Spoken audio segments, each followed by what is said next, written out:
नमस्कार। माउन्टेन समाचारमा स्वागत छ। म उषा काफ्ले र म बिन्दु अधिकारी। सुरुमा अहिलेसम्मका मुख्य समाचार।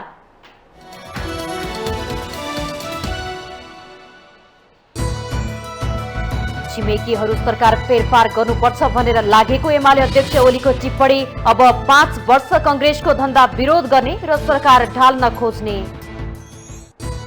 विश्वासको मतबारे कांग्रेसले 26 गते मात्र निर्णय गर्ने। कांग्रेसले नयाँ गठबन्धन बनाउन लागेको भ्रम फैलाएर प्रतिष्ठामा पुर्याउन खोजिएको महामन्त्री थापाको आरोप। प्रधानमन्त्री दाहाल र नेकपा अध्यक्ष भट्टराई बीच पार्टी एकताका विषयमा बालुवाटारमा छलफल। पार्टी एकताका लागि कार्यदल बनाउने तयारी। यस वर्षको हिउँदमा पानी नै पर्न सकेन। हिमालमा हिउँको मात्रा घट्दै नेपाली आकाशमा प्रदूषणको मात्रा बढ्दा मध्य तराईमा शीतलहरले जनजीवन प्रभावित। बालुवाको चोरी निकासी हुन थालेपछि रामेछापको खाँडादेवी गाउँपालिका जनप्रतिनिधिले थाले रात्रि गस्ती। ढिलो ठेक्का गर्दा समस्या आएको स्थानीयको भनाई। अमेरिकी सभामुख निर्वाचनको इतिहासमा 164 वर्ष यताकै लामो चुनाव टुङ्गियो। 15औं पटकमा रिपब्लिकनका केभिन मैककर्थी बने सभामुख। र 22औं संस्करणको आहार रारा पोखरा गोल्ड कपको उपाधि सङ्कटाले उचाल्यो। भुटानी युथ स्पोर्ट्स क्लब 3-2 ले पराजित।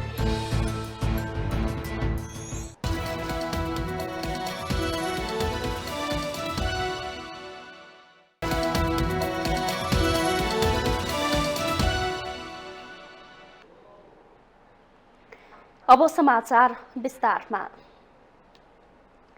नेकपा एमालेका अध्यक्ष केपी शर्मा ओलीले सरकार निर्माणमा छिमेकी देशले अनावश्यक चासो राखेको भन्दै असन्तुष्टि व्यक्त गर्नु भएको छ। संघीय सांसदहरूलाई प्रशिक्षण दिन शनिबार आयोजित कार्यक्रममा अध्यक्ष ओलीले बाह्य शक्तिले सरकार गठनमा अनावश्यक चासो राखेको जिकिर गर्नुभयो। यो नेपालीले बनाएको सरकार हो भन्दै उहाँले नेपालीलाई सरकार बनाउन नदिने चाँजो पाँचो गरिएको बताउनुभयो। अहिले पनि हाम्रा मित्रहरू ढोकाबाट होइन पर्खाल माथिबाट हाम्रो कम्पाउन्डमा पसेर सरकार यसरी बनाउन कहाँ पाइन्थ्यो, फेरफार गर्नुपर्छ भनेर लागेको अध्यक्ष ओलीको टिप्पणी थियो। माथिबाट हाम्रो कम्पाउन्डमा पसेर सरकार यसरी बनाउन कहाँ पाइन्थ्यो, फेरफार गर्नुपर्छ भनेर लागिरहेको। यो मैले किन भन्नै पर्यो भने यस्तो खालको क्रियाकलाप हामी हाम्रा छिमेकीहरू हाम्रा मित्र कसैबाट पनि यस्तो खालको क्रियाकलापको अपेक्षा गर्दैनौँ। हामी हाम्रो राष्ट्र आफ्नो ढङ्गले चलाउँछौँ। तपाईँहरू जे सहयोग गर्न सक्नुहुन्छ गर्नुहोस्, तर आन्तरिक मामलामा हात हाल्ने हुँडल्ने काम नगर्नुहोस्। स्टेट नगर कूटनीतिक गतिविधिहरू भनिसक्नु छैन। इस प्रकारका तरिकाहरू बन्द गरौँ, मित्रको हिसाबले चलौँ। नेपालमा जुन सरकार बन्यो त्यससँग मिलेर काम गर्न छिमेकी मुलुकहरूलाई उहाँले आग्रह गर्नुभयो। अध्यक्ष ओलीले विपक्षी दल नेपाली कांग्रेस पुस 26 गते सरकारले विश्वास प्राप्त गर्न नसकोस् भन्दै लागेको बताउनुभयो। कांग्रेसहरू खुद्रा खेलमा लागेको र पार्टीहरूमा प्रधानमन्त्री बाँडिरहेको उहाँको जिकिर थियो। खुद्रा खेल खेलिरहनु भएको छ। पार्टीहरूमा बाँडिरहनु भएको छ। प्रधान एउटा पार्टीको अध्यक्षलाई बोलाएर प्रधानमन्त्री तिमी नै हो। यो संविधानको धारा 76 को 2 को सरकारले विश्वासको मत प्राप्त गरेन भने स्वतः अर्को कुनै विकल्पमा जाँदै जाँदैन। स्वतः यसले विश्वासको मत प्राप्त गरेन।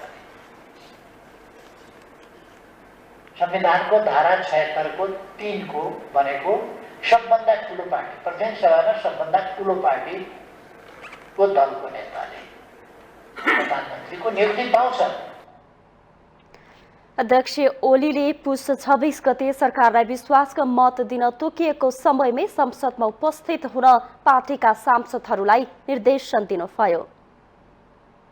प्रतिनिधि सभामा बहुमतको विश्वास छ भन्ने कुरा हामीले देखाउनु पर्छ। 26 गते सबै साथीहरू कुनै बटिफ हुँदैन, त्यो एकदमै बुझ्न जरुरी छ। हरेक साथीहरू भनेको समयमा संसदमा कोही दिन यस्तो हुन्छ जहाँ 1 मिनेट ढिला गर्न मिल्दैन। उहाँले माधव नेपाल नेतृत्वको नेकपा एकीकृत समाजवादी राजनीति नै नभएको गतिविधिमा संलग्न भइरहेको टिप्पणी गर्नुभयो। कांग्रेस एमाले र जसपासँग पनि वार्ता गर्ने भनेर सो पार्टीले कस्तो राजनीति गरिरहेको हो भनी अध्यक्ष ओलीले प्रश्न गर्नुभयो।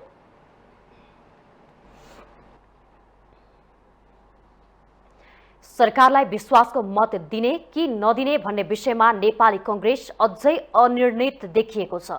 शनिबार बसेको कांग्रेसको संसदीय दलको बैठकले पुस 26 गते बिहान मात्र विश्वासको मत सम्बन्धमा निर्णय गर्ने निष्कर्ष निकालेको हो। बैठकले गत प्रतिनिधि सभाको पहिलो बैठकमा के हुन्छन् र सांसदहरूले के गर्न पाउने भन्ने बारेमा सांसदहरूलाई जानकारी गराएको कांग्रेसका प्रमुख सचेतक रमेश लेखकले जानकारी दिनुभयो।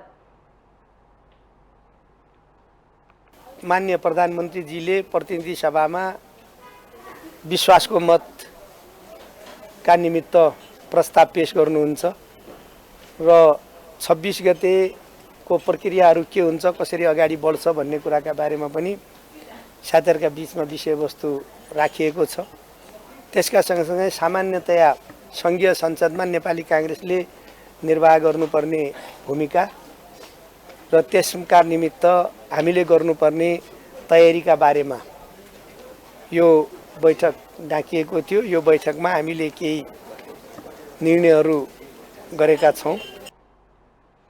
प्रमुख सचेतक लेखकले सिंगो पार्टी एकबद्ध भएर प्रतिनिधि सभामा सशक्त भूमिका निर्वाह गर्ने बताउनुभयो। बैठकले नेपाली कांग्रेसलाई सबैभन्दा ठूलो राजनीतिक दल बनाएको जनतालाई धन्यवाद दिएको छ भने संविधान सभा सदस्य प्रतिनिधि सभाको पूर्व सांसद झुल बहादुर आले र मैयादेवी श्रेष्ठ प्रति शोक प्रस्ताव पारित गरेको छ।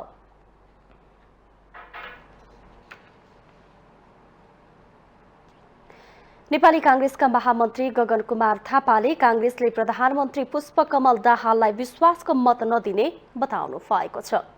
शनिबार पार्टीको संसदीय दलको बैठकपछि सञ्चारकर्मीहरूसँग कुरा गर्दै उहाँले संसदको दोस्रो तेस्रो लगायत अन्य दलहरूले गठबन्धन बनाएर साझा उम्मेद्वार बनाएको अवस्थामा आफूहरूले प्रधानमन्त्रीलाई विश्वासको मत नदिने स्पष्ट पार्नु भएको हो। कांग्रेसले विश्वासको मत दिन्छ भनेर सोचेर नबस्न आग्रह गर्दै प्रतिपक्षमा बसेर नै आफ्नो जिम्मेवारी पूरा गर्ने महामन्त्री थापाको भनाइ थियो। नेपाली कांग्रेस पार्टीले यो बेलामा संसदभित्र भएको दोस्रो पार्टी तेस्रो पार्टी लगायतका पार्टीहरू मिलेर एउटा गठबन्धन बनाएर विश्वासको मत लिनका निम्ति आफ्नो उम्मेदवारको रूपमा प्रस्तुत गरिसके पछाडि त्यहाँ विश्वासको मत दिने भन्ने कुरा त मलाई त त्यो सामान्य छलफलको विषय हुनुपर्छ भन्ने पनि लाग्दैन। हामी त्यसको प्रतिपक्षमा बस्ने हो, हामीले आफ्नो प्रतिपक्षको जिम्मेवारी निर्वाह गर्ने हो। तर त्यसको पनि एउटा विधि छ, औपचारिकता पूरा गर्नुपर्ने छ, छलफल गर्नुपर्ने छ। त्यो छलफलहरू पर्सिको बैठकमा गर्छौँ। तर नेपाली कांग्रेसले अहिले विश्वासको मतको खिलाफमा यो पार्टी उभिन्छ, विश्वासको मत दिँदैन, प्रतिपक्षमा बस्छ, प्रतिपक्षको जिम्मेवारी निर्वाह गर्छ भन्ने कुरा त एकदमै स्पष्ट छ भन्ने लाग्छ मलाई। महामन्त्री थापाले पुस 28 गतेबाट बस्ने केन्द्रीय समिति बैठकले निर्वाचन राजनीतिक घटनाक्रमको बारेमा विस्तृत छलफल गर्ने भन्दै गठबन्धन गरेको देखि गठबन्धनलाई टिकाउन नसकेको बारेमा गहन छलफल हुने बताउनुभयो। खास गरिकन उपेन्द्र यादव पनि उहाँ आफै उपेन्द्र यादव नै समय मागेर कुराकानी गर्न आउनुभएको। माधव नेपाल त अहिले पनि हामी त एउटै गठबन्धन रहेर नै काम गर्दै आएको पनि भयो। अहिलेको विकसित राजनीतिक घटनाक्रमको बारेमा शीर्ष नेताहरूको बिचको एउटा सामान्य छलफल हो। उहाँले हामीलाई भन्नुको कुरा यही नै हो। यो जुन खालको बाहिर अफवाहहरू कि नेपाली कांग्रेस पार्टीले अमुक पार्टीको अमुक नेतालाई प्रधानमन्त्रीमा समर्थन गर्न लाग्यो भन्ने जस्तो एकदम निराधार मात्र भयो, एकदम प्रायोजित पनि भयो। उहाँले नयाँ गठबन्धन बनाउन लागेको भने भ्रमपूर्ण समाचार फैलाएर काङ्ग्रेसको प्रतिष्ठामाथि आँच पुर्याउन खोजिएको जिकिर गर्नुभयो। पनि हामी सुन्छौँ नै होइन, हामीले भन्ने कुराहरू पनि हाम्रो के भन्नुपर्ने छ भन्ने हामीलाई राम्रोसँग थाहा छ। हामी चाहिँ को कहाँ थियौँ भन्ने कुरा पनि थाहा छ, के भन्नुपर्छ भन्ने कुरा पनि थाहा छ। उपयुक्त समय उपयुक्त ठाउँमा भनौँला। अनि हामीलाई राम्रोसँग थाहा छ हामी कार्यान्वयन गर्ने ठाउँमा छौँ भनेर। नीति अधिवेशन कार्यान्वयन गर्ने कुरा नै गरेको हो। महामन्त्री थापाले केन्द्रीय समितिको बैठकबाट नीति अधिवेशनको तिथि मिति ठाउँ तय हुने पनि बताउनुभयो।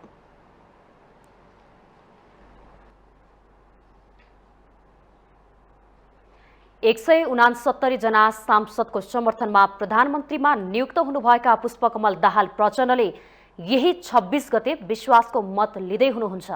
यही बेला नेपाली कांग्रेसले प्रचण्डलाई विश्वासको मत पुग्न नदिने कसरतमा रहेको चर्चा चलेको छ। तर कांग्रेसले यो चर्चाको खण्डन गरेको छ। उता प्रधानमन्त्रीको प्रस्ताव गरिएको भनिएको राप्रपाले प्रचण्डलाई समर्थन गर्ने संकेत गरेको छ। एक रिपोर्ट। संविधानको धारा 76 उपधारा 2 बमोजिम नियुक्त प्रधानमन्त्री पुष्पकमल दाहाल प्रचण्डले सोही धाराको उपधारा 4 बमोजिम विश्वासको मत लिने प्रक्रिया चलिरहेका बेला एकाएक कांग्रेसले राप्रपालाई प्रधानमन्त्री अफर गरेको हल्लाले राजनीतिक वृत्तमा खैला बैला नै मचियो।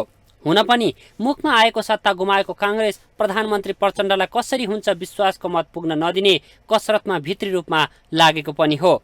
विश्वासको मत पुर्याउन नदिनु कांग्रेसको प्रतिपक्ष धर्म नै हो। 6औं पटक प्रधानमन्त्री बन्नेमा ढुक्क रहेका कांग्रेस सभापति शेरबहादुर देउवा अचानक सत्ताच्युत भएपछि संसदको यही कार्यकालभित्रै सकेसम्म चाँडो सत्तामा फर्किन चाहनुहुन्छ।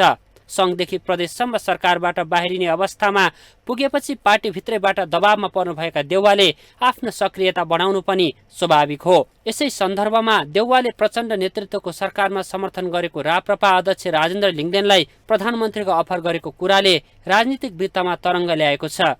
तर राप्रपालाई समर्थन गरे पनि प्रचण्ड नेतृत्वको सरकार अल्पमतमा पर्ने सम्भावना कम देखेरै होला कांग्रेस नेताहरू त्यसलाई स्वीकार गर्न चाहँदैनन्। खास गरिकन उपेन्द्र यादव पनि उहाँ आफै उपेन्द्र यादव नै समय मागेर कुराकानी गर्न आउनुभएको। माधव नेपाल त अहिले पनि हामी त एउटै गठबन्धन रहेर नै काम गर्दै आएको पनि भयो। अहिलेको विकसित राजनीतिक घटनाक्रमको बारेमा शीर्ष नेताहरूको बिचको एउटा सामान्य छलफल हो। उहाँले हामीलाई भन्नुको कुरा यही नै हो। यो जुन खालको बाहिर अफवाहहरू कि नेपाली कांग्रेस पार्टीले अमुक पार्टीको अमुक नेतालाई प्रधानमन्त्रीमा समर्थन गर्न लाग्यो भन्ने जस्तो एकदम निराधार मात्र भयो, एकदम प्रायोजित पनि भयो। मतलब सत्ता र शक्तिका निम्ति हामी त्यो सबै थोक गर्नुपर्छ भन्नेमा छैनौँ। यो चाहिँ मर्यादाको पनि कुरा हुन्छ, मेसेजको पनि कुरा हुन्छ। त्यसकारणले हामीले अहिले प्रतिपक्षीय भूमिका कसरी प्रभावकारी ढङ्गबाट अदा गर्न सक्छौँ हामी त्यही ढङ्गबाट छलफल अगाडि बढाइरहेका छौँ। त्यसैले चाहिँ हाम्रो संसदमा भूमिका प्रभावकारी कसरी बन्छ भन्ने विषयमा छलफल केन्द्रित छ। प्रधानमन्त्री प्रचण्डसँग अहिले 169 सांसदको समर्थन छ। उहाँले विश्वासको मत नपाउने अवस्था बन्न समर्थन गरेका मध्ये कम्तीमा 32 सांसदले साथ छोड्नुपर्छ। चर्चा गरिए अनुसार राप्रपा र जसपाले मत नदिए पनि प्रचण्डसँग 143 मत हुन्छ। उहाँको सत्ता यात्रा टुङ्ग्याउन कांग्रेसलाई जनमत र नागरिक उन्मुक्तिको पनि साथ चाहिन्छ। दुवै दल पनि विपक्षमा गए भने प्रचण्डसँग 133 मत मात्रै हुन्छ। सरकारको निरन्तरताका लागि 138 मत चाहिन्छ। प्रधानमन्त्रीको प्रस्ताव आएको स्वीकार्दै राप्रपाले अस्थिरताको कारण नबन्ने भन्दै प्रचण्ड नेतृत्वको सरकारलाई नै मत दिने संकेत गरेको छ। राप्रपा, राष्ट्रिय स्वतन्त्र पार्टी, त्यसै गरी जनमत पार्टी जस्ता नयाँ पार्टीहरूलाई चाहिँ उदाउँदो शक्तिको रूपमा जनताले स्थापित गरेको र सरकार निर्माणको लागि पर्याप्त जनमत नदिएको अवस्था हो हैन। त्यो हुँदाखेरि हामीले पुष्पकमल दाहाल नेतृत्वको सरकारलाई समर्थन गर्नु पर्यो र शेरबहादुर देउवा नेतृत्वको सरकारलाई एउटा चेन्ज दिनको लागि पनि हैन हामीले चाहिँ नयाँ सरकार गठनमा हाम्रो राप्रपाको सहयोग रह्यो। संसदको सबैभन्दा ठूलो दल भएर पनि प्रतिपक्षमा रहेको कांग्रेसले राप्रपा, जसपा जस्ता साना दलहरूलाई अहिलेको गठबन्धनबाट बाहिर ल्याउने प्रयास गर्नु स्वाभाविक हो। तर अहिले राप्रपा र राष्ट्रिय स्वतन्त्र पार्टीलाई गरिने प्रधानमन्त्रीको प्रस्तावले सत्ता गठबन्धनलाई भत्काउन सक्ने सम्भावना भने कम देखिन्छ। विश्वासको मत पुग्न नदिन काङ्ग्रेसले गरेको कसरतलाई संसदीय अभ्यासमा स्वाभाविक नै मान्न सकिन्छ। माउन्टेन टेलिभिजन एचडीका लागि क्यामेरामा केशव श्रेष्ठका साथमा बटुक राजगिरीको रिपोर्ट। नेकपा एकीकृत समाजवादीका अध्यक्ष माधव कुमार नेपालले देशको राजनीति, समाज र प्रशासनमा भएका चुनौतीहरूको सम्बोधन हुने गरी वर्तमान सरकार अघि बढ्नुपर्नेमा जोड दिनु भएको छ। नेपाल पत्रकार महासंघ भक्तपुरको 26औं स्थापना दिवसको अवसरमा बोल्दै उहाँले यस्तो बताउनु भएको हो। अध्यक्ष नेपालले वर्तमान गठबन्धन कति दरिलो र कति टिकाउ छ भन्ने कुरा यसै भन्न नसकिने भन्दै मुलुकमा राजनीतिक स्थायित्व हुनुपर्ने बताउनुभयो। सरकारले जनचाहना अनुसार आफ्नो काम र जिम्मेवारी पूरा गर्नुपर्ने उहाँको भनाइ थियो। अध्यक्ष नेपालले पदमा को बस्छ भन्ने कुरा महत्त्वपूर्ण नभएको भन्दै पदमा रहनेले के गर्छ भन्नेतर्फ ध्यान दिनुपर्ने बताउनुभयो। हुनुहुन्छ त्यो महत्त्वपूर्ण कुरा होइन, उहाँले के गर्नुहुन्छ त्यो महत्त्वपूर्ण कुरा हो। हाम्रो राजनीतिमा रहेका जति पनि विसङ्गतिहरू छन्, हाम्रो प्रशासनिक क्षेत्रमा रहेका जति पनि विकृतिहरू छन्, हाम्रो समाजमा रहेका यावत चुनौतीहरू छन्, ती सबैलाई सम्बोधन गर्ने गरी सरकार अगाडि बढ्न सक्नुपर्छ। अध्यक्ष नेपालले जनतामा राजनीतिप्रति नै वितृष्णा पैदा भइरहेको भन्दै नागरिकमा राजनीतिक दलहरूप्रतिको विश्वास हराउँदै जानु दुःखद भएको टिप्पणी गर्नुभयो।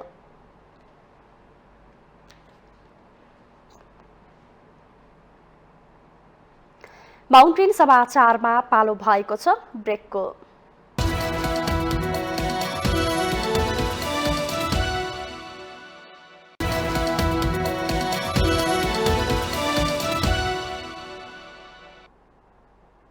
ब्रेकपछि स्वागत छ। अब बाँकी समाचार।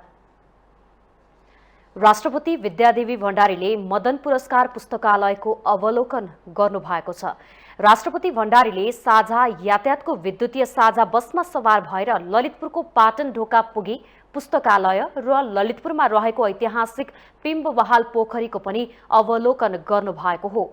उहाँले ललितपुर महानगरपालिकाका मेयर चिरी बाबु महर्जन र पुस्तकालयका अध्यक्ष कनकमणि दीक्षितले स्वागत गर्नुभएको थियो। पुस्तकालय अवलोकनका क्रममा राष्ट्रपति भण्डारीले 2015 सालको निर्वाचनमा नेपाल कम्युनिस्ट पार्टीको चुनावी घोषणा पत्रको एक थान लिनुभएको थियो। साथै स्वस्थानी व्रतकथा, गरुड पुराण लगायतका पुस्तकहरूको ब्रिफिङ रुचिपूर्वक सुन्नु भएको ललितपुर महानगरपालिकाले जनाएको छ। स्वस्थानीको पुस्तकदेखि लिएर गरुड पुराणदेखि लिएर थुप्रै पुस्तकहरू चाहिँ उहाँलाई ब्रिफिङ गर्नुभयो।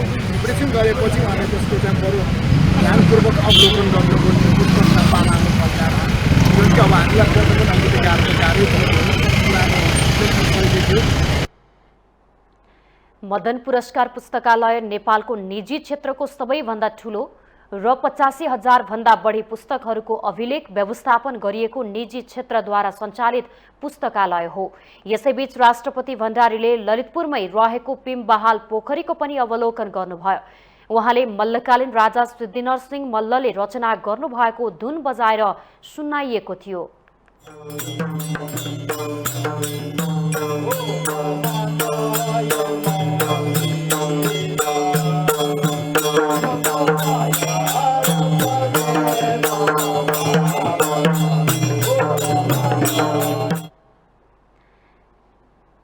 राष्ट्रपति भण्डारीले ट्राफिक जामका कारण सर्वसाधारणले शास्ति पाउने अवस्था नआओस् भनेर शनिबार बिदाको दिन पारेर पुस्तकालय र पोखरीको अवलोकन गर्नुभएको मदन पुरस्कार पुस्तकालयले जनाएको छ।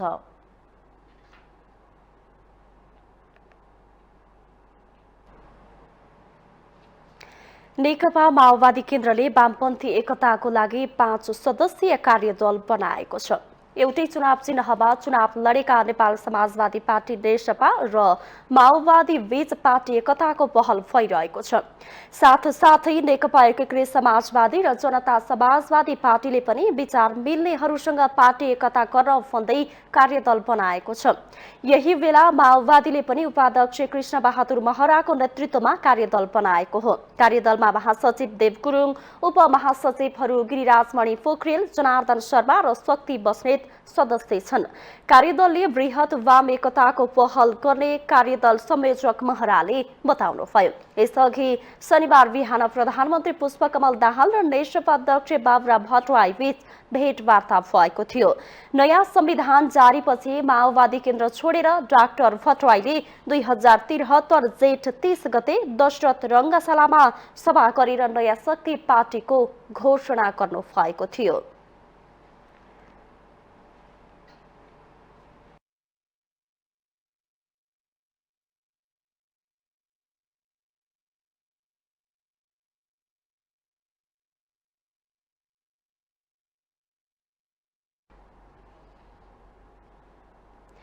केन्द्रमा नयाँ सरकार बने पनि प्रदेशहरूमा सरकार गठन अनिर्णित छ।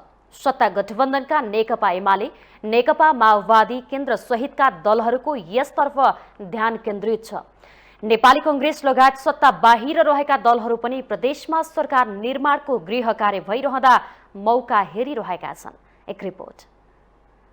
सत्ता गठबन्धन साथै प्रदेशमा सरकार बनाउने प्रयासमा छ। केन्द्रमा सरकार गठन भएपछि प्रदेशमा ध्यान केन्द्रित गरिरहेको गठबन्धनलाई प्रतिपक्षको कडा चुनौती देखिएको छ। सत्ता गठबन्धनमा रहेका नेकपा एमाले, नेकपा माओवादी केन्द्र, राष्ट्रिय स्वतन्त्र पार्टी, राष्ट्रिय प्रजातन्त्र पार्टी, जनता समाजवादी पार्टी, जनमत पार्टी र नागरिक उन्मुक्ति पार्टी प्याकेजमै सहमति गर्ने गरी छलफलमा छन्। पौष 26मा प्रधानमन्त्री प्रचण्डले विश्वासको मत लिने भएकाले त्यसपछि मात्र दलहरूबीच राष्ट्रपति, उपराष्ट्रपति, सभामुख, प्रदेश प्रमुख लगायत पदहरूको भागभण्डाको टुङ्गो लगाउने रणनीतिमा गठबन्धनका प्रमुख नेताहरू छन्। दलीय भागभण्डाको आधारमा 7 प्रदेशमा मुख्यमन्त्रीको टुङ्गो लगाउने तयारी उनीहरूले गरेका छन्। गठबन्धनको तेस्रो ठूलो दल राष्ट्रिय स्वतन्त्र पार्टीले प्रदेश सभामा उम्मेदवारी नदिएकोले उसको दाबी रहने छैन। 14 सिट रहेको राप्रपाले बागमती प्रदेशको मुख्यमन्त्री दाबी गरेको छ। बागमतीमा राप्रपाले 13 सिट जितेको छ। सत्ता घटक जसपा र जनमत पार्टीले मध्य प्रदेश पाउने लगभग निश्चित जस्तै छ। मधेसमा एमालेपछि जसपा र जनमत पार्टी ठूलो दल छ। यी दुई दलबीच आलोपालो सरकार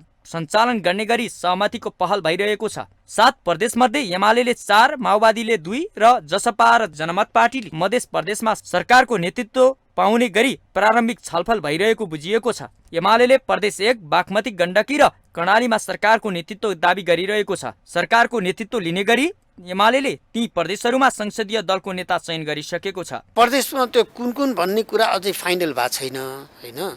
अब विभिन्न प्रदेशहरूमा विभिन्न पार्टीका नेताहरू, त्यहाँका सांसदहरूले चाहिँ अपेक्षा जाहेर गरिरहेछन्।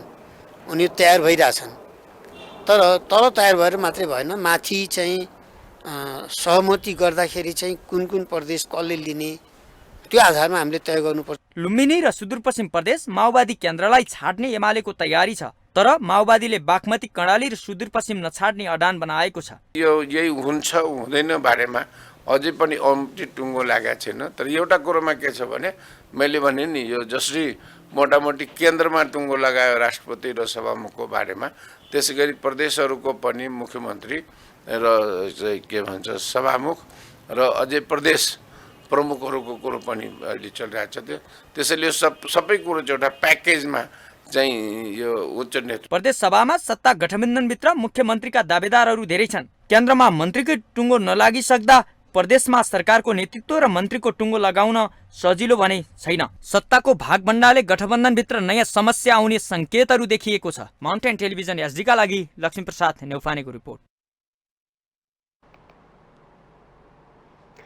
प्रधानमन्त्री पुष्पकमल दाहाल नेतृत्वको 8 सदस्यीय मन्त्रीमण्डलबारे आम नागरिक बेखबर चाहिँ देखिन्छन्। 3 उपप्रधानमन्त्री सहितको मन्त्रीमण्डलमा केही मन्त्रीहरूको अझै मन्त्रालय टुङ्गिएको छैन।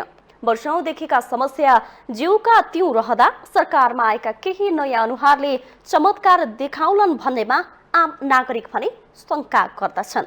एक रिपोर्ट। प्रधानमन्त्री पुष्पकमल दाहाल प्रचण्डको सिफारिसमा राष्ट्रपति विद्यादेवी भण्डारीले सानो आकारको मन्त्री परिषद गठन गरेको 2 हप्ता बित्यो, तर अझै पनि 4 जना मन्त्रीहरू बिना विभागीय भएर बस्नु परेको छ। अप्रत्याशित खेल नभए प्रधानमन्त्री प्रचण्डले विश्वासको मत पाउने र मन्त्रीको सूचीमा नयाँ नामहरू थपिनेछन्।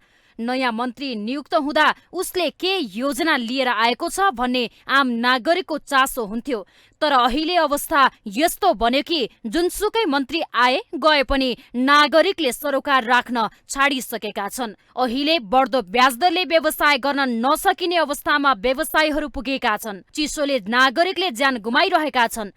लाखौं युवाहरू रोजगारीको अभावमा खाडी दौडिएकै छन्। बिरामी परे अस्पताल जाने बाटोको दुरावस्थाले बिरामी बीच बाटोमै मर्नुपर्ने अवस्था छ। निर्वाचनबाट कुनै पनि पार्टीले स्पष्ट बहुमत नपाउँदा सांसदका टाउका गनेर सरकार बनाउनु पर्ने बाध्यता छ। सबै पार्टीको नजर मन्त्री प्रधानमन्त्रीमा। विगतमा जनसेवा भन्दा यही हो मौका भने जसरी सीमित स्वार्थ समूहलाई खुसी पारेर आफैलाई पोष्ने ध्याउनमा लाग्दा अहिले मन्त्री जस्तो गरिमामय शब्द हलुङ्गो बन्न पुगेको छ। मान्छेहरू विकासक्रमको उसमा देख्दाखेरि पहिला जुन अहिलेको परिवर्तन जुन छ, सरकार अस्थिर छैन। हरेक महिने पछि या त 2 वर्षमा 3 वर्षमा सरकार फेरिने होइन, पूर्ण बहुमत नभएर पनि हुन सक्छ र काम गर्ने शैलीहरू जुन छ नि अपनाउन पर्ने त्यो पनि भएन कि। दलालीको बलमा जितेर गएको जनप्रतिनिधिले के चाहन्छ भने म यो मन्त्री बनेर जनताको काम होइन, म दलाललाई कसरी खुस राखौँ, आफ्नो गुरुलाई कसरी, आफ्नो मालिकलाई म कसरी खुस राखौँ, साथसाथै म पैसा र आफ्नो परिवारलाई कसरी म इस्ट्याब्लिस गरौँ। मुद्दा उठाउँछ जनताको, तर त्यो मुद्दाको भित्र उसको यो परियोजना हुन्छ। अहिलेको म्याक्सिमम जनप्रतिनिधिमा यो बदनाम भइसकेको छ। आम जनता मन्त्री बनेर मन्त्रीले आम जनताको कामै गर्दैन, ऊ व्यक्तिगत काम उठाउँछ। त्यसो त केही नवनियुक्त मन्त्रीहरूले कार्यभार सम्हाल्दै गर्दा क्षमता अनुसार काम गर्छु, पदको दुरुपयोग गर्दिन भनेका छन्, तर विगतको तितो यथार्थले जनता सशङ्कित छन्।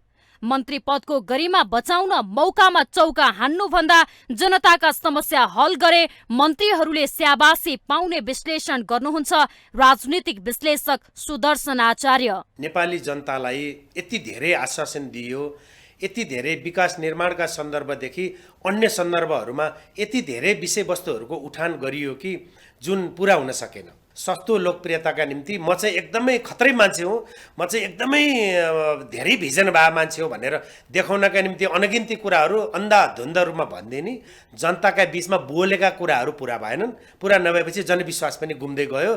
को मन्त्री हुनुहुन्छ र कुन मान्छे चाहिँ के मन्त्री हुनुहुन्छ भनेर कसैले सोध्यो भने हामी आफूले पनि जवाफ दिन सक्ने अवस्था किन पनि छैन भने हामीलाई धेरै चासो नै छैन। सरकार भर्खरै गठन भएको छ। मन्त्रीहरूलाई आफ्नो क्षमता प्रदर्शन गर्न केही समय पक्कै लाग्ला। काम गर्नेका लागि एक दिन पनि महत्त्वपूर्ण हुन्छ। नवनियुक्त मन्त्रीहरूसँगै आउने मन्त्रीहरूले आफ्नो पदीय दायित्वलाई इमानदारीपूर्वक निभाए उनीहरूको छोटो कार्यकाल पनि यादगार हुनेछ। होइन भने जुन जोगी आए पनि कानै चिरेको बाहेक आम नागरिकका लागि केही हुने छैन। माउन्टेन टेलिभिजन एसडीका लागि क्यामेरामा विक्रम साकेका साथमा बिन्दु अधिकारी, काठमाडौँ। यो वर्ष अहिलेसम्म हिउँदे वर्षा हुन सकेको छैन, जसका कारण नेपाली आकाशमा वायु प्रदूषण बढेको छ। समयमा वर्षा नहुँदा हिमालमा हिउँ कम पर्नुका साथै पहाडी भेगमा चिसो बढी छ भने तराई क्षेत्रमा शीतलहर चलेको छ। एक रिपोर्ट। गत वर्ष डिसेम्बरमा उपत्यकाभित्र 27 मिलिमिटर र जनवरीमा 5 मिलिमिटर पानी परेको थियो, तर यो वर्ष डिसेम्बरमा वर्षात हुन सकेन। जनवरीको पहिलो साता सुक्खा बन्यो। मौसम पूर्वानुमान महाशाखाका अनुसार अझै 1 हप्ता देशभर पानी पर्न सक्ने सम्भावना निकै कम छ। हिमाल, पहाड र तराई गरेर नेपालमा 3 तहको भूबनोट छ। हिउँदमा हिमालसहित उच्च पहाडी भूभागमा हिउँ पर्छ भने मध्य पहाडदेखि तराईका फाँटहरूमा वर्षा हुने गर्छ। वर्षाले वायुमण्डलको सतहमा जमेर बसेको प्रदूषण सफा गर्ने काम गर्छ, तर यस वर्ष वर्षा हुन सकेको छैन, जसको कारण नेपाली आकाशमा प्रदूषणको मात्रा बढी छ। यति बेला जनकपुर र भैरवाको बीच भागमा शीतलहर जारी छ। तराईका क्षेत्रमा त्यहाँको लोकल मोइस्चर जलवाष्प अथवा त्यहाँको चाहिँ प्रदूषणको कारणले गर्दाखेरि बाक्लो हुस्सो गयो। साथसाथै तराई मात्र होइन त्यो भनेको चाहिँ इन्डियाको भूभाग उत्तर प्रदेश बिहार होइन दिल्लीदेखि नै पुरै बङ्गलादेशसम्म नै अहिले चाहिँ फगले पुरै चाहिँ ढाकेको अवस्था चाहिँ छ। हुस्सो कुहिरो अथवा शीतलहरको कुरा गर्दाखेरि चाहिँ यो वर्ष विशेष गरेर मध्य तराई भन्छौँ हामी, यो चाहिँ भैरुवादेखि पूर्वतिर जनकपुरदेखि पश्चिमतिर यो बिचमा चाहिँ बढी चाहिँ लामो समय चाहिँ कुहिरो रह्यो। 2 दिन 3 दिनसम्म घाम नलागेको अवस्था छ। त्यहाँ चाहिँ त्यो तापक्रमको हाम्रो जुन यो बाक्लो हुस्सो अथवा शीतलहर हो कि होइन भन्ने कुरा हाम्रो क्राइटेरिया छ। हिउँदमा मध्य पहाडी र तराई भेगमा वर्षा हुँदा उच्च पहाडी र हिमाली भेगमा हिमपात हुन्छ। मौसममा आएको परिवर्तनका कारण यस वर्ष हिमालमा पर्याप्त मात्रामा हिउँ पर्न सकेको छैन। यही अवस्था केही वर्षसम्म चले गर्मीयाममा हिउँ पग्लने र धेरै हिमशिखरहरू काला पहाडमा रूपान्तरण हुन सक्ने मौसमविद बताउँछन्। प्रदूषणहरू जुन छ जमिनबाट निक्लने होइन, ट्राफिक पल्युसनबाट धुवा धुलो होइन, यो सबै प्रदूषणहरू वायुमण्डल तल्लो तहमा गएर ठिग्रिएर बसेको हुन्छ र त्यसलाई पनि पखाल्ने काम गर्छ यदि वर्षा भयो भने। साथसाथै हिमालतिर चाहिँ हिउँ पर्ने यही समय भएको हुनाले यदि त्यहाँ त्यस्तो प्रणालीहरू विकसित भएन, हिउँ परेन भने के हुन्छ त त्यो हिमालमा जुन एउटा सोर्स हो यो हिउँको त्यो चाहिँ टुट्न जान्छ र पग्लिने मात्रै काम भयो भनेपछि के हुन्छ त्यहाँ प्रत्येक वर्ष यस्तै ड्राई हुँदै गयो भनेपछि त्यो वातावरणलाई नराम्रो असर गर्न सक्छ। हाल नेपाली आकाश धुमिल छ। तुवालो र हुस्सोका कारण भिजिबिलिटी कम हुँदा आन्तरिक उडान समेत प्रभावित हुने गरेका छन्। घामका कारण दिउँसो केही रात भए पनि बिहान र बेलुकी चिसो बढेको छ। काठमाडौँमा गत वर्षभन्दा यो वर्षको तापक्रम कम छ। गत वर्ष सबैभन्दा कम 2.6 डिग्री सेल्सियस पुगेको थियो भने यो वर्ष 2.5 डिग्री सेल्सियस तापक्रम पुगिसकेको छ। जनवरीको 3 साता र फेब्रुअरी बाँकी रहेकाले अझै चिसो बढ्न सक्ने मौसम पूर्वानुमान महाशाखाको अनुमान छ। माउन्टेन टेलिभिजन एचडीका लागि क्यामेरामा विक्रम साक्यका साथ सन्दीप शर्माको रिपोर्ट। माउन्टेन समाचारमा पालो भएको छ ब्रेकको।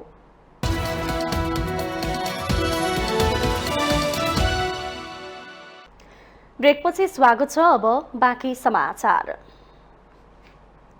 रामेछापको तामाकोसी र सुनकोशी नदीको किनारमा रातको समयमा बालुवा तस्करी हुने गरेको छ, जसले गर्दा नदी किनारमा टेन्डर नभएर बसेका बालुवाका थुप्रोहरू सिद्धिने अवस्थामा पुगेको छ।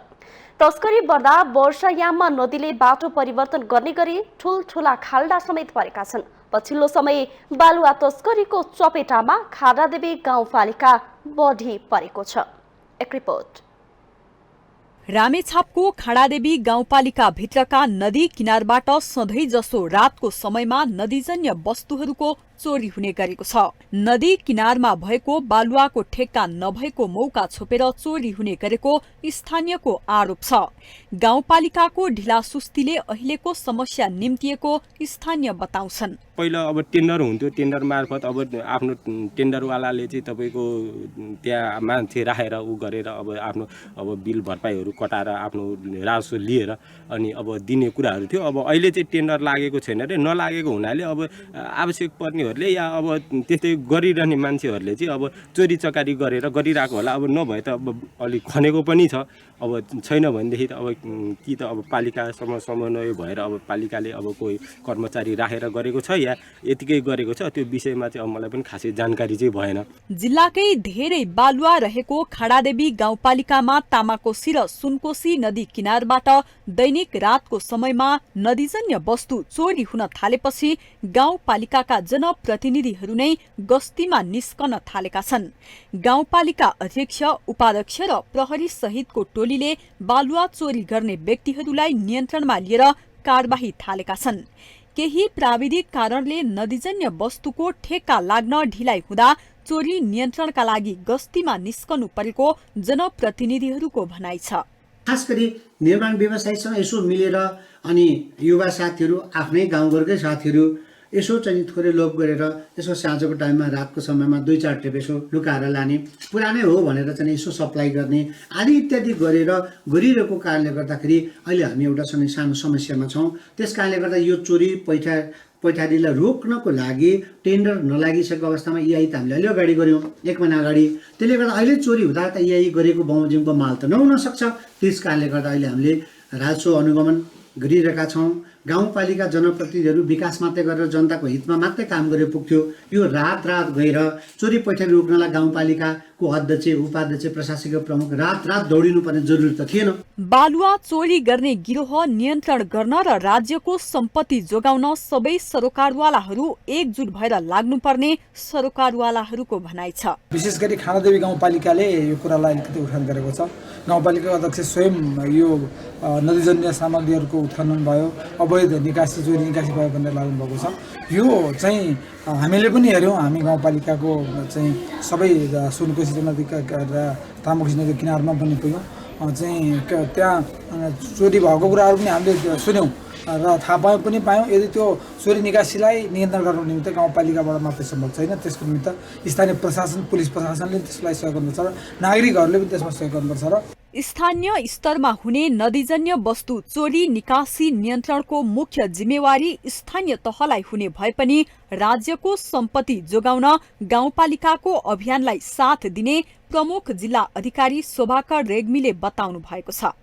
हामीले गर्नुपर्ने यस्तो अवैध चोरी निकासी भएको छ भन्ने हामीलाई सूचना प्राप्त भयो भने हाम्रो प्रहरी युनिटहरूलाई हामीले खबर गरेर हामी तत्कालै स्थानीय तहको जुन काम छ त्यसलाई हामी सहयोग गर्छौँ र नियन्त्रणमा लिनको लागि हामी सहयोग गर्छौँ र त्यो जरिमाना गर्ने लगायतका सम्पूर्ण व्यवस्थापकीय जिम्मेवारी स्थानीय पालिकामै हुने हुँदा हामीले सहजीकरण गर्ने हो, सुरक्षा प्रदान गर्ने हो।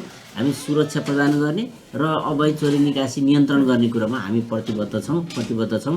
हाम्रो नेपाल प्रहरी, यो सशस्त्र प्रहरी लगायतको हाम्रो यो टिम छ, यो चाहिँ 24 घण्टा खटेर भए पनि त्यो काम गर्न तत्पर छ र हामी त्यो काम गरिरहेका पनि छौँ। नदीजन्य वस्तु निकासीको लागि गाउँपालिकाले टेन्डर आह्वान गरे पनि अहिलेसम्म कुनै कम्पनीले ठेक्का नहालेकाले सुरक्षामा समस्या देखिएको छ। रातको समयमा हुँदै आएको बालुवा तस्करी पूर्ण रूपमा रोक्न नसक्ने हो भने न त गाउँपालिकालाई राजस्व आउँछ न त नदी दोहन नै रोकिन्छ। माउन्टेन टेलिभिजन एचडीका लागि रामेछाप सहकर्मी कुमार श्रेष्ठको रिपोर्ट। बेल्ट एन्ड रोड BRI परियोजना अन्तर्गत निर्माण गर्ने गरी नेपालले चीनसँग प्रस्ताव गरेको विभिन्न 9 परियोजना मध्येको रेल मार्ग पनि एक हो। प्रस्तावित काठमाडौँ केरुङ अन्तर्देशीय रेलमार्गको सम्भाव्यता अध्ययनका लागि चिनिया विज्ञहरूको टोली काठमाडौँमा आइपुगेको छ। लामो समय रोकिएको परियोजनाको सम्भाव्यता अध्ययनसँगै नेपाललाई चीनसँग जोड्ने रेलमार्गबारे चर्चा र चासो चुलिएको छ। एक रिपोर्ट। 2072 सालमा तत्कालीन प्रधानमन्त्री केपी शर्मा ओलीको व्यापार तथा पारवहन सन्धि सम्बन्धी समझदारीसँगै केरुङ काठमाडौँ रेलमार्ग निर्माणको विषय अगाडि बढेको थियो। 2076 सालमा चिनिया राष्ट्रपति सी जिनपिङको नेपाल भ्रमणका क्रममा केरुङ काठमाडौँ रेलमार्ग निर्माणको विस्तृत अध्ययन अगाडि बढाउने विषयमा दुई शीर्ष नेताबीच सहमति भएको थियो। सोही अनुरूप सन् 2018 मा सो रेलमार्ग निर्माणबारे पूर्व सम्भाव्यता अध्ययन सम्पन्न भएको थियो, जसमा नेपालको भूभागभित्र 72 किलोमिटरको रेल निर्माण हुने र त्यसमा धेरै मात्रामा सुरुङ र पुलहरू आवश्यक छ भन्ने देखाइएको छ। यद्यपि नेपाल भूपरिवेष्टित राष्ट्र भएको कारणले पनि जटिल भौगोलिक बनावट रहेकाले निर्माण कार्य चुनौतीपूर्ण रहेको र अब हुने गहन अध्ययनले भने रेलमार्ग निर्माणका लागि स्पष्ट खाका तयार पार्ने रेलवे विभागको भनाइ छ। सम्भाव्यता अध्ययनका लागि चिनिया प्राविधिक टोलीसँग केही चरणको वार्ता भइसकेको र स्थलगत भ्रमणको लागि मिति तय गर्ने तयारी भइरहेको रेलवे विभागले जनाएको छ। रेलवे क्षेत्रमा चाहिँ नि भनौँ न दक्ष प्राविधिक जनशक्तिको अभाव छ। त्यसको कारणले गर्दाखेरि अब यो टेक्निकल एक्सपर्टिज चाहिँ चाइनिज पक्षकै हुन्छ, चिनिया पक्षकै हुन्छ। अब त्यसमा भनौँ न अब यो इन्भाइरोमेन्टल इम्प्याक्ट एसेसमेन्ट गर्ने, अब रिसेटलमेन्ट प्लानिङहरूको कुराहरू भयो। अब नेपाली पक्षले गर्नुपर्ने यस्ता कामहरूको लागि चाहिँ नि आवश्यक समन्वयकारी भूमिका नेपाल पक्षबाट हुनेछ। यहाँको जुन भूबनौटलाई हेर्ने हो भने जटिल अब जियो टेरेन छ त्यहाँ सबै, त्यो यावत कारणले अब त्यसमा प्लस अब त्यो भूकम्पीय जोखिममा परेको क्षेत्र हो। यो सबै कुरालाई मध्यनजर गर्दा त्यसमा एकदमै गहन रूपमा अध्ययन हुनु जरुरी छ।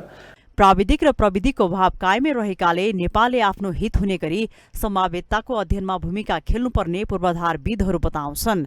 रेलवे निर्माणको औचित्य नेपालमा के हो भन्ने कुरा प्रष्ट हुनुपर्ने जानकारहरूको भनाइ छ। चिनिया सरकारले हामीलाई सहयोग गर्छ, त्यसकारण हामी रेलवेमा अगाडि बढ्छौँ भन्ने कुरा हो भने फिजिबिलिटी स्टडी सम्भाव्यता अध्ययनहरू गर्दाखेरि त्यसलाई हाम्रो हितमा हुने गरिकन हैन, त्यसले हाम्रा फेरि हाम्रो के छ पहाडी भूभाग भएकोले एकदम जोखिमपूर्ण छन्, भूकम्प हिसाबले हाम्रा भूगर्भहरू एकदमै ऊ छ हैन, कमजोर अवस्थामा छन् भनेपछि त्यसलाई हामीले कसरी एड्रेस गर्छौँ, सम्बोधन गर्न खोज्यौँ, त्यो हेर्नुपर्ने हिसाबमा चाहिँ हामीले अब बाहिरको अरू विज्ञहरूसँग त्यसलाई चाहिँ थर्ड पार्टी रिभ्यू गर्न सक्ने यो अध्ययनमा चाहिँ नेपाली पक्षले आफ्नो प्राविधिक र प्रशासनिक दुईटै हिसाबमा चाहिँ राम्रो त्यसमा चाहिँ भूमिका निभाउन सक्ने हैन, आफूलाई हस्तक्षेप गर्न सक्ने गरिकन त्यसमा आफ्नो सहभागिता हुन सक्ने कुरा भयो भनेदेखि हामीले खोजेको कुरा प्राप्त गर्न सक्छौँ।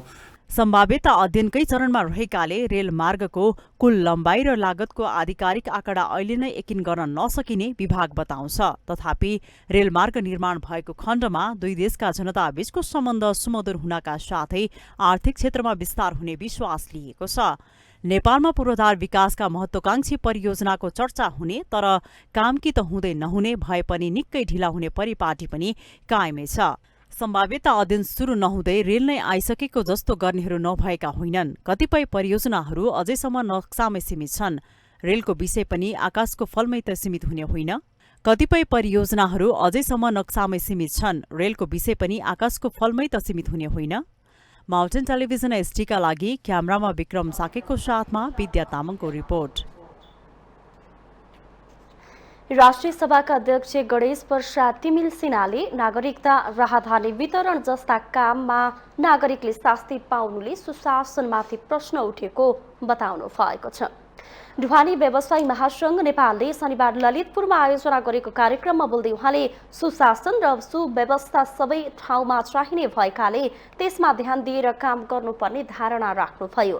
कर तिर्न जाँदा पनि घुस खुवाउनु पर्यो भन्ने त्यो कसरी सुशासन हुन्छ भन्दै उहाँले प्रश्न गर्नुभयो।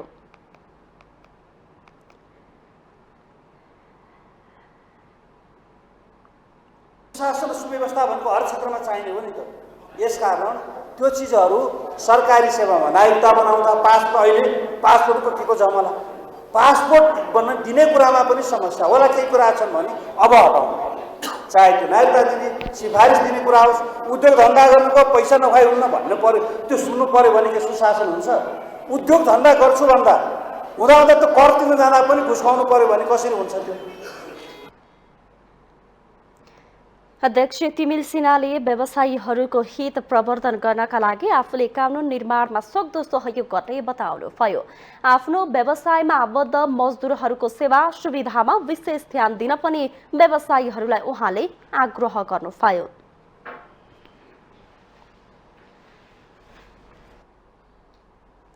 नेपाल पेन्ट्स उद्योग संघले मुलुकमा रोजगारीको क्षेत्रमा महत्त्वपूर्ण योगदान पुर्याएको दावी गर्नुभएको छ। संघले काठमाडौँमा एक कार्यक्रमको आयोजना गर्दै प्रत्यक्ष र अप्रत्यक्ष रूपमा श्रमिकहरूलाई रोजगारी दिँदै आएको बताइएको हो। पेन्ट्स उत्पादनमा नेपाल आत्मनिर्भर भइसकेको भन्दै संघले सरकारले पेन्ट्स उद्योगको क्षेत्रमा सकारात्मक पहल र सहयोग गर्ने हो भने नेपालबाट पेन्ट्स निर्यात गर्न सकिने जनाएको छ।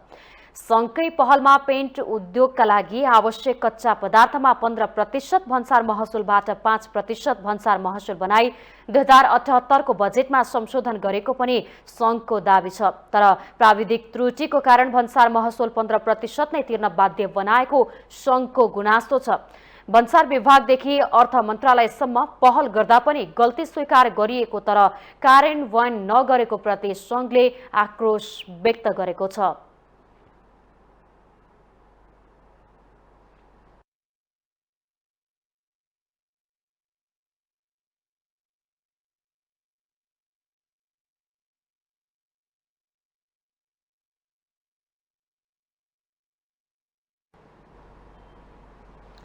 फ्रेन्ड्स क्लब कुपनरोड र ललितपुर ट्राफिक प्रहरीको संयुक्त आयोजनामा ट्राफिक जनचेतनामूलक कार्यक्रम सम्पन्न भएको छ। शनिबार ललितपुरमा आयोजित कार्यक्रममा सवारी चालक र बाटो पार गर्दा यात्रुले ध्यान दिनुपर्ने कुराहरूका बारेमा जानकारी गराइएको थियो। चालक र यात्रु दुवैले सामान्य कुरामा लापरवाही गर्दा सडकमा दुर्घटना निम्तिएको भन्दै ट्राफिक जनचेतना कार्यक्रम आयोजना गरेको फ्रेन्ड्स क्लबको पन्टोलले जनाएको छ। कार्यक्रममा ललितपुर ट्राफिक कार्यालयका एसपी अवधेश विष्टले सवारी चलाउँदा सरकारी चालक अनुमति पत्र प्राप्त गरेको हुनुपर्ने, सवारी साधनको अवस्थाका बारेमा चालकलाई राम्रो ज्ञान भएको हुनुपर्ने, सडकमा आफ्नो लेनमा मात्रै सवारी गुडाउनु पर्ने, अर्को गाडीलाई ओभरट्याक गर्दा दायाँबाट मात्रै गर्नुपर्ने, सहर विद्यालय र मानिसको भिडभाड हुने स्थानमा अनावश्यक हर्न बजाउन नहुने लगायतका नियमबारे सहभागीलाई जानकारी गराउनु भएको थियो।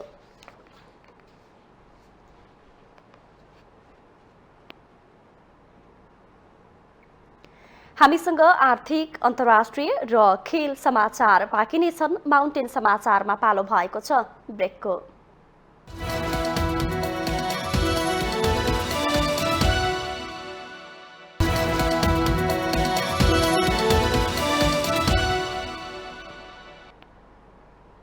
ब्रेकपछि स्वागत छ। अब आर्थिक समाचार।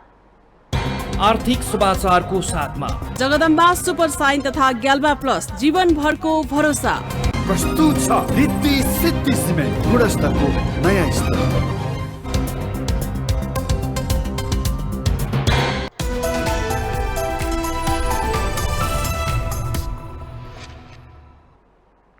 ग्लोबल आइएमई बैंकका अध्यक्ष चन्द्रप्रसाद ढकालले देशकै ठूलो बैंक बनेसँगै काम र जिम्मेवारी थपिएको प्रतिक्रिया दिनुभएको छ।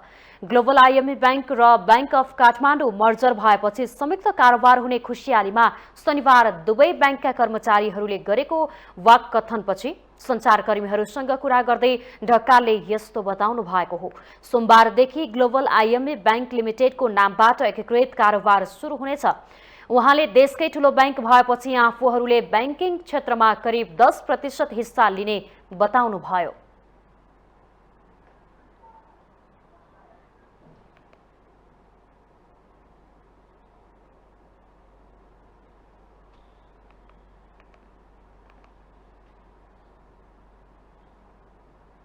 ग्लोबल आइएमई बैंक र बैंक अफ काठमाडौँ चाहिँ मर्ज भएर अहिले नेपालको सबभन्दा ठुलो चाहिँ बैंक चाहिँ बनेको चाहिँ छ। क्यापिटलको साइज हेर्नुभयो भने कोर क्यापिटलको चाहिँ साइज हेर्नुभयो भने करिब 55 अरब बराबरको चाहिँ रिजर्भ प्लस क्यापिटल गरेर चाहिँ उनीहरूले हामी चाहिँ को साइजमा चाहिँ भएको चाहिँ छौँ भने हामीले टोटल ब्याङ्किङ भन्नाले सेक्टरको चाहे डिपोजिट लेन्डिङको चाहिँ कुरा गर्दा करिब 10% को चाहिँ हिस्सा हामीहरूले चाहिँ भन्नाले चाहिँ लिनेछौँ। दुई बैंकको मर्जरपछि कुल 365 शाखा कार्यालय, 367 एटीएम, 286 शाखा रहित बैंकिङ सेवा, 61 विस्तारित शाखा कार्यालयहरू, 3वटा विदेश स्थित सम्पर्क कार्यालयहरू, 40 लाख भन्दा बढी ग्राहकहरू सहित अन्य धेरै वित्तीय परिसूचकहरूमा ग्लोबल आइएमई बैंक लिमिटेड मुलुकको सबैभन्दा ठूलो बैंक हुनेछ। नयाँ बैंकको सञ्चालक समितिमा ग्लोबल आइएमई बैंकको तर्फबाट अध्यक्ष ढकाल सहित 5 जना र बैंक अफ काठमाडौँको तर्फबाट 2 जना रहनेछन्।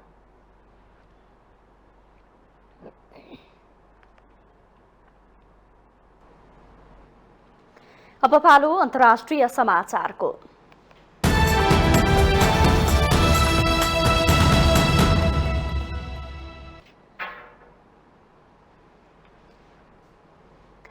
अमेरिकी तल्लो सदन हाउस अफ रिप्रेजेन्टेटिभ्सले सभामुख केभिन म्याककर्थी निर्वाचित भएका छन्।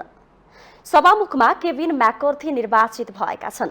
14 पटकको मतदानमा हार बेहोर्नु भएका म्याककर्थी 15औं पटकमा निर्वाचित हुनु भएको हो। सभामुख चयनका लागि 428 मत खसेको थियो। त्यसमध्ये म्याककर्थीले 216 मत प्राप्त गर्नुभयो। डेमोक्रेटिक उम्मेदवार हकिम जेफ्रिजले भने 212 मत प्राप्त गरे। मतदानमा उपस्थित तर कतै पनि भोट नहाल्ने सांसद भने 6 जना थिए, जसलाई पक्षीय विपक्षमा नली प्रेजेन्टमा गरिन्छ। नवनिर्वाचित सभामुख म्याककर्थीले न्यान्सी पेलोसीलाई प्रतिस्थापन गर्नुहुनेछ। हाउस अफ रिप्रेजेन्टेटिभ्समा रिपब्लिकनका 222 र डेमोक्रेटिकका 212 सांसद छन्।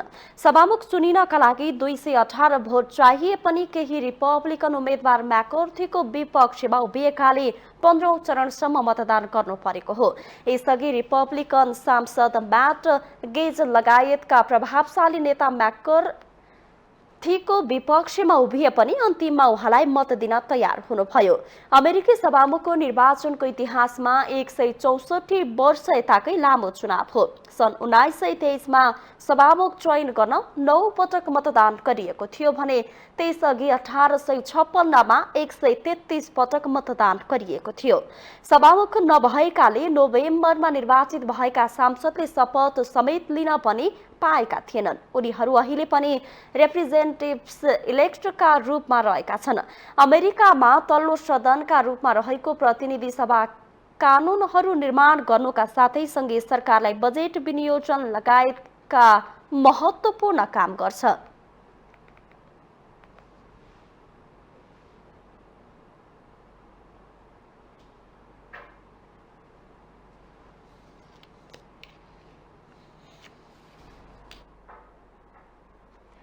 यति बेला बेलायतका पूर्व राजकुमार ह्यारी चर्चामा छन्। उनको प्रकाशोन्मुख आत्मवृत्तान्तका कतिपय विषयहरू चुहिएपछि ह्यारी चर्चामा आएका हुन्।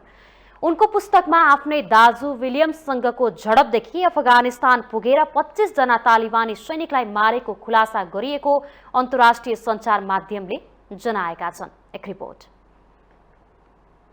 बेलायत यस्तो साम्राज्य थियो जसको शासन क्षेत्रभित्र कहिल्यै सूर्यास्त हुँदैनथ्यो। यस्तो देशको राजपरिवारमा सामान्य घटनाले पनि विश्वव्यापी चर्चा पाउँदै आएको छ।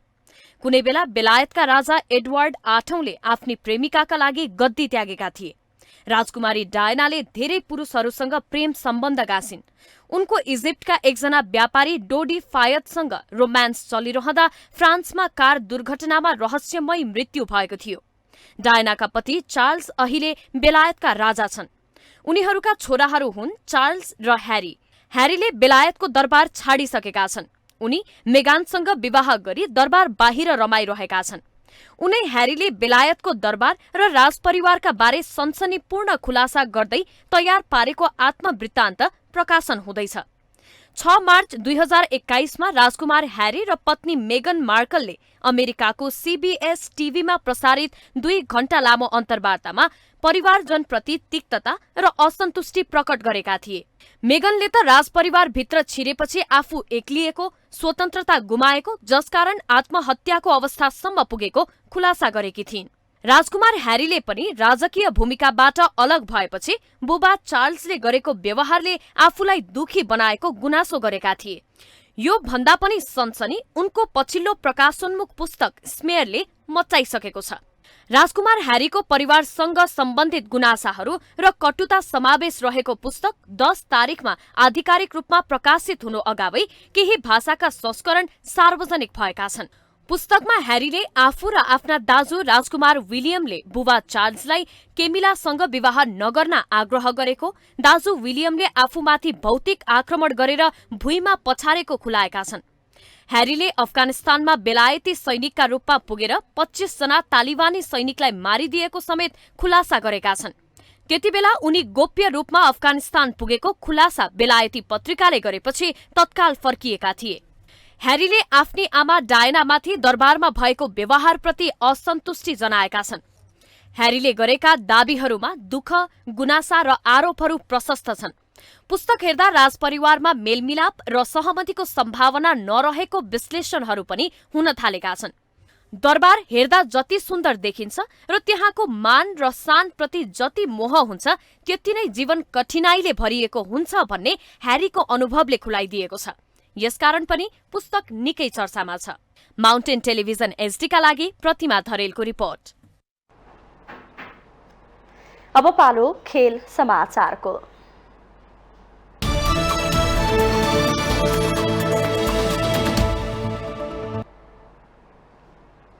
संकटा क्लबले 22औं संस्करणको आहार रारा पोखरा गोल्ड कप जितेको छ। संकटाले पोखरा रंगशालामा भएको फाइनल खेलमा भुटानी युथ स्पोर्ट्स क्लब YESC-लाई 3-2ले हराउँदै सङ्कटाले उपाधि जितेको हो।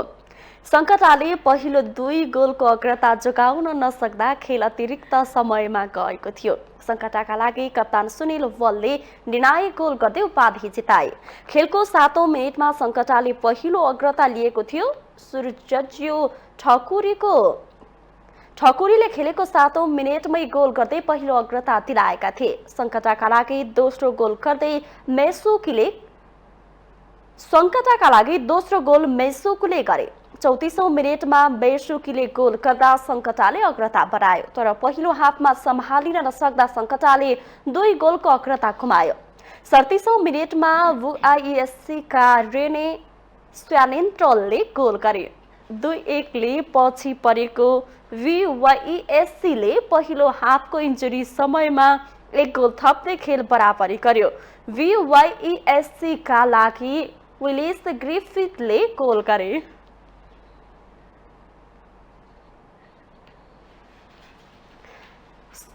सङ्कटाका लागि 116औं मिनेटमा कप्तान सुनिल बलले गोल गर्दै सङ्कटालाई जित दिलाए।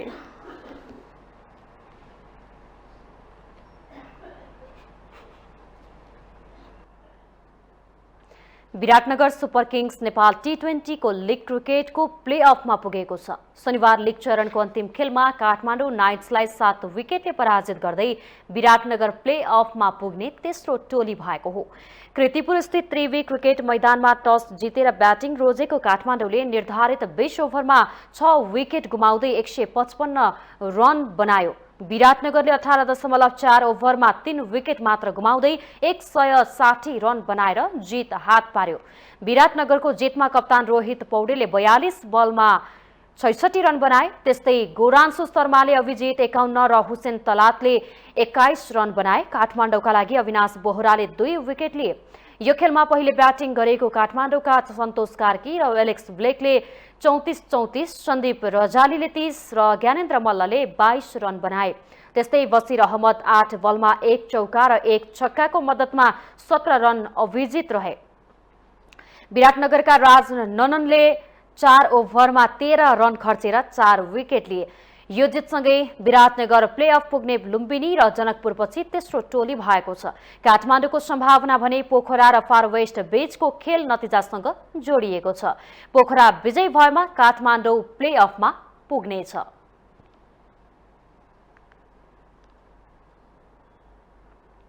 माउन्टेन समाचारमा पुनः पालो भएको छ ब्रेकको।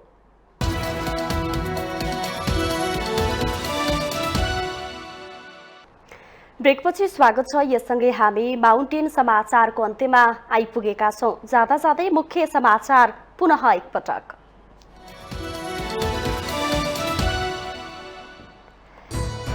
छिमेकीहरू सरकार फेरफार गर्नुपर्छ भनेर लागेको एमाले अध्यक्ष ओलीको टिप्पणी। अब 5 वर्ष कांग्रेसको धन्दा विरोध गर्ने र सरकार ढाल्न खोज्ने।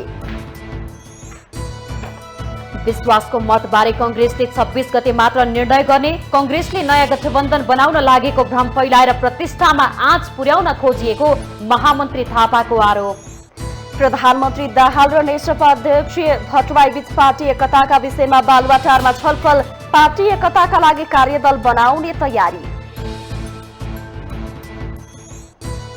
यस वर्षको हिउँदमा पानी नै पर्न सकेन। हिमालमा हिउँको मात्रा घट्दै। नेपाली आकाशमा प्रदूषणको मात्रा घट्दा मध्य तराईमा शीतलहरले जनजीवन प्रभावित। बालुवाको चोरी निकासी हुन थालेपछि रामेछापको खाडादेवी गाउँपालिकाका जनप्रतिनिधिले थाले रात्रि गस्ती। ढिलो ठेक्का गर्दा समस्या आएको स्थानीयको भनाई। अमेरिकी सभामुख निर्वाचनको इतिहासमा 164 वर्ष यताकै लामो चुनाव टुङ्गियो। 15औं पटकमा रिपब्लिकनका केभिन म्याकार्थी बने सभामुख। र 22औं संस्करणको आहारवाडा पोखरा गोल्ड कपको उपाधि सङ्कटाले उचाल्यो। भुटान युथ स्पोर्ट्स क्लब 3-2ले पराजित।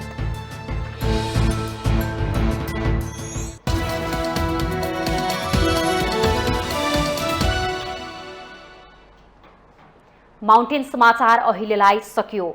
सत्य, तथ्य र निष्पक्ष समाचारका लागि माउन्टेन टेलिभिजन HD हेर्दै रहनुहोला। नमस्कार।